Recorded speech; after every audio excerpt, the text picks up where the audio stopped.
Trucker Steve here. Let's go a little shorter video. So, once again, when the FMCSA waters down training and testing, does it open up the doors for a lot of individuals that get into the trucking industry that have no business being behind the wheel of a tractor trailer?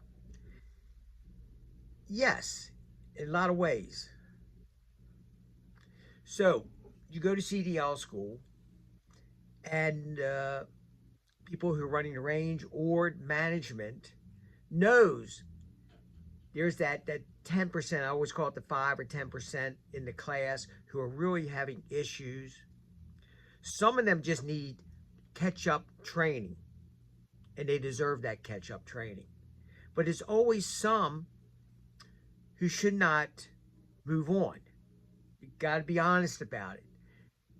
That's why a school should be always doing testing to make sure the students are proficient, see where they stand. Maybe throughout the course of the program, you might test them 3 times on skills, more if needed, to make sure they are proficient.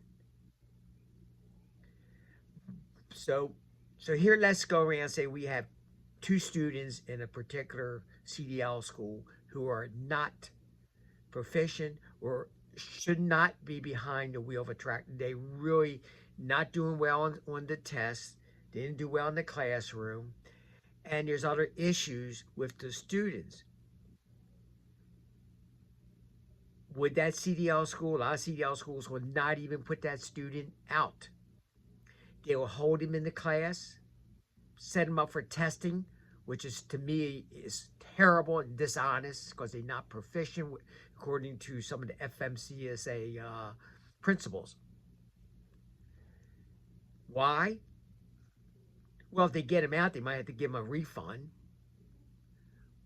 But if they keep him in, they want that $5,000, $6,000, $8,000, knowing that they should not be on the road behind the wheel in a tractor trailer. So what I'm saying, yeah, it comes all down to money.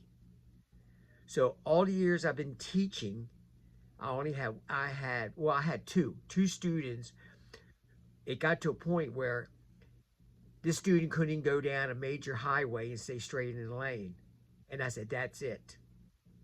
I gave him a lot of time driving, would not follow directions, and could not keep the tractor trailer straight. I said, that's it. I'm not training him anymore. The next instructor, he tried, he didn't do it. Then the director of the school, naturally he wanted to keep the student in. He took him out, and he also realized this is not going to work. And that student was put out of the program for the safety, his safety and the safety of other people. That's the way it should be done. Not just on the word of one instructor. Get 2 or 3. 3's better. So 3 tried, and if the student's not cooperating or not able to comprehend just driving down the road straight and the simple things that he needs to do, it's time to part ways. But too much time, it does not happen.